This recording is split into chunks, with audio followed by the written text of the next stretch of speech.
On the news this morning, we were talking about how parts of Big Sur and Highway 1 are opening back up after some of the mudslides that shut down the road for maybe about a month to 2 months now. So it just got me thinking about how do heavy rains create mudslides?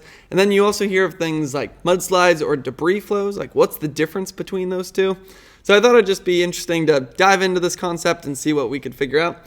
So let's go over to Meteorology Insider here and look at why do heavy rains cause mudslides and debris flows. The other reason this is important, looks like there's a little rain on the way this week, so we could talk about whether the rain that's on the way has the potential to bring mudslides.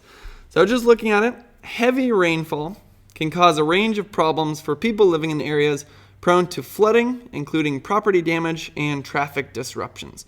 Certainly know that with some of the atmospheric rivers that we had throughout this last season. We had our rivers in some cases go from maybe 5-foot depth up to 25, 30 feet and lead to widespread flooding up in the Santa Cruz Mountains. We also had some big waves come through that combined with some of the heavy rainfall to lead to coastal flooding, also wiped out some of the piers along the Central Coast. So yeah, heavy rain, big storms can lead to all kinds of damages, and one of those damages that you can see is mudslides and debris flows.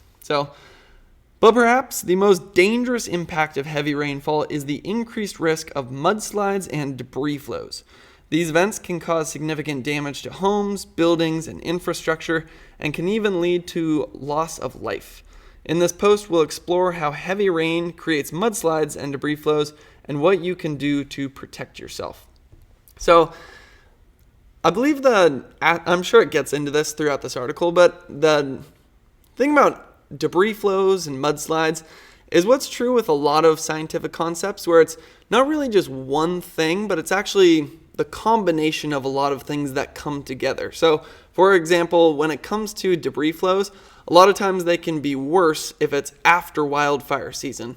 And then you see also heavy rain, so you're already getting some flooding. And then maybe if some winds are very bad, then it can bring down trees, which clogs up rivers, which leads to more flooding in the rivers.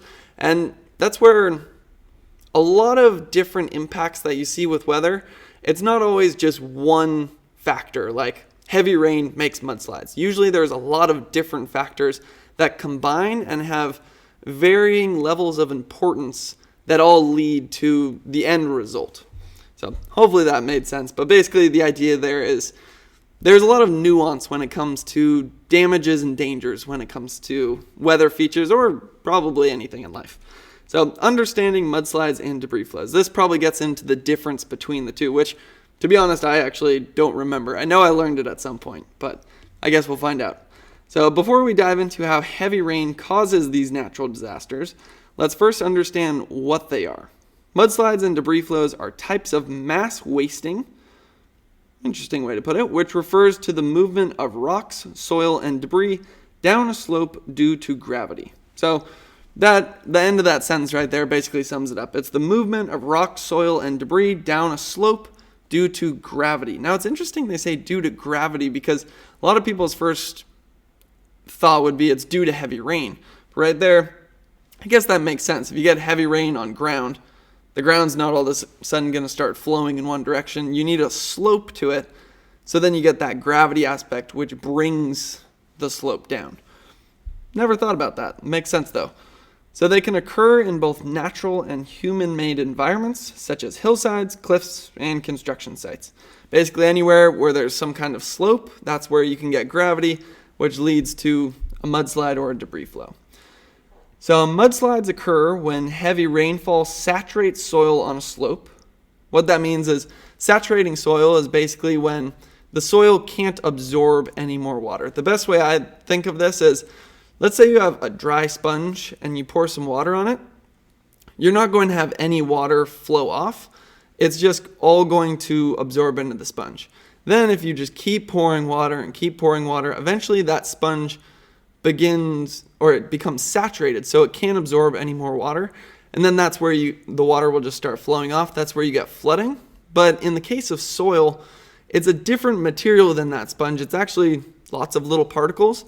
So when it becomes saturated and completely filled with water, it actually just starts to act like a liquid and then can just begin to flow, especially if it's on a slope.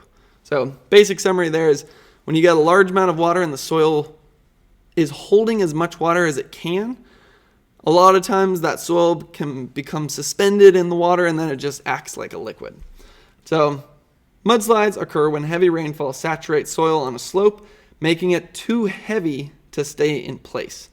So your natural soil might weigh, let's throw out, say 10 pounds. When it's filled with water, it might be 20. And then while the slope could hold up a 10-pound mass of soil, 20 pounds is just too much for that angle, and it starts to flow down. The soil then begins to slide downhill, carrying trees, rocks, and other debris with it. Debris flows, on the other hand, are more fluid than mudslides and can travel faster and further. I believe that's supposed to be farther. I think further is if you're talking about like ideas, but then farther is if you're talking about like space. That's grammar. I guess that's not exactly meteorology, but it's one of the things I do wrong more than anything else in my forecast. So I've become attuned to noticing the difference between further and farther, but I don't know, maybe I'm wrong.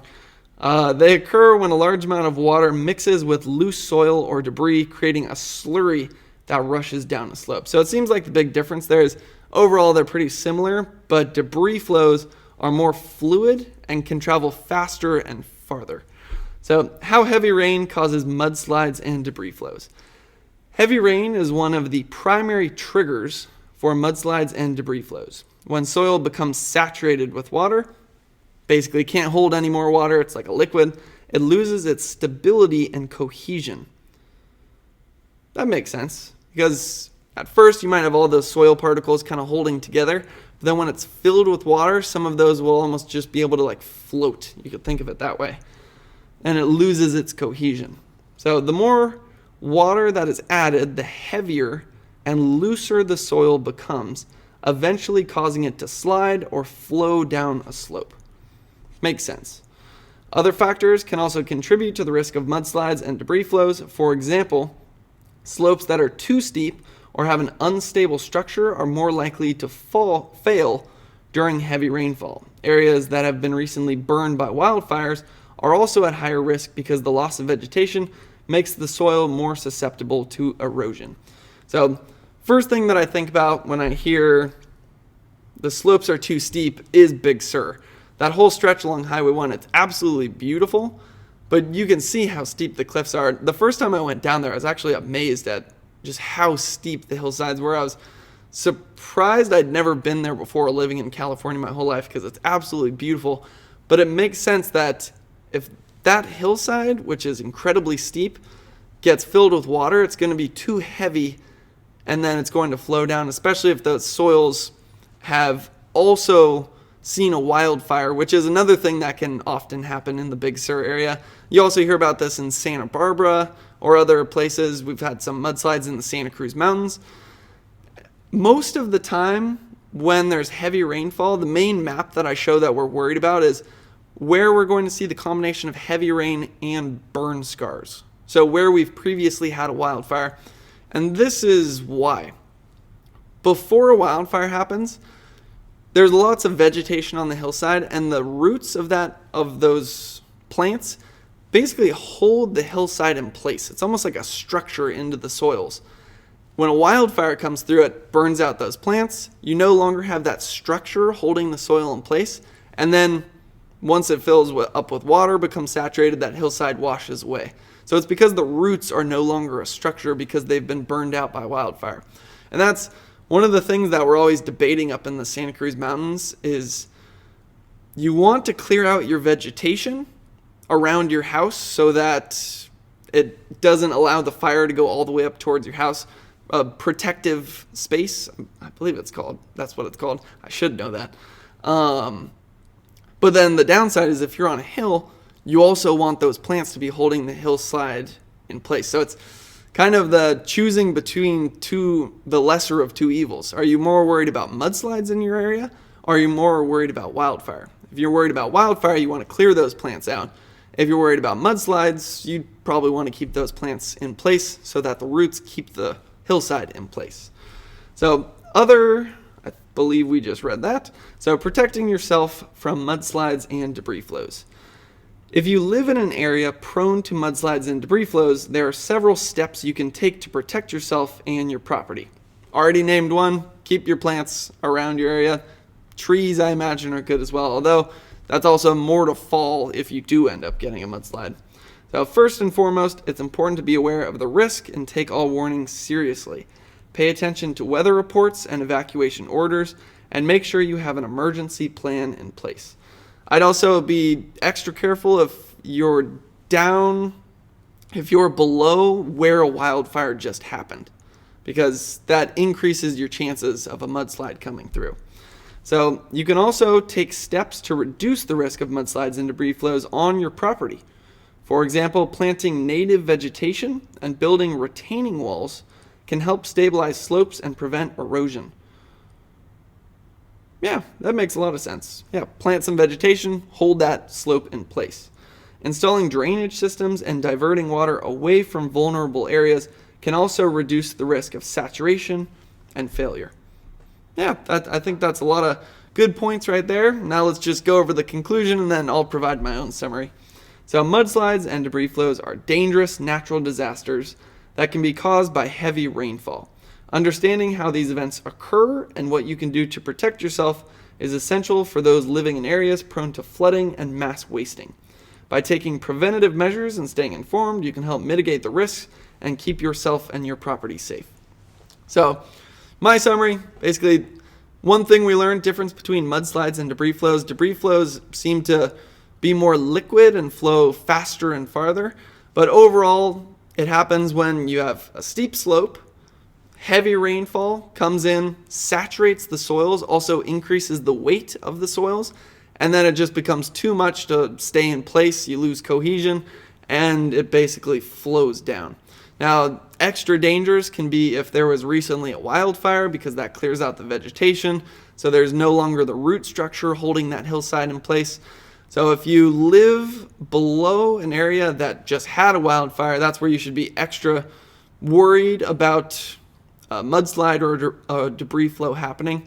Now, I did mention at the beginning of this video, we talked about the rainfall this week. We're expecting maybe 4 days of rainfall, and I know after some of the storms that we've already had along the central coast this winter, right when I say rain, everybody's alarm bells go off because we've already had so much flooding and mudslides and roads basically just caving out and being shut down completely. Overall, though, this week, it's a light amount of rain spread out over a long period of time. Now, the reason that's important, and it relates to this story that we're talking about here, is the worst kind of rain you can get for mudslides and debris flows is a lot of rain over a short period of time. That's like some of the atmospheric rivers we had this season, where you get 10 inches in 6 hours, because that's where the soil becomes completely saturated and it can't hold anymore. Slope flows down. Now, when you get a light amount of rainfall over a long period of time, it doesn't overwhelm the soils, and you have a better chance of the soils being able to just continue to absorb the rainfall that it's getting. So not too worried about this week, but we should be more prepared now that we know more about mudslides and debris flows. Thanks for watching.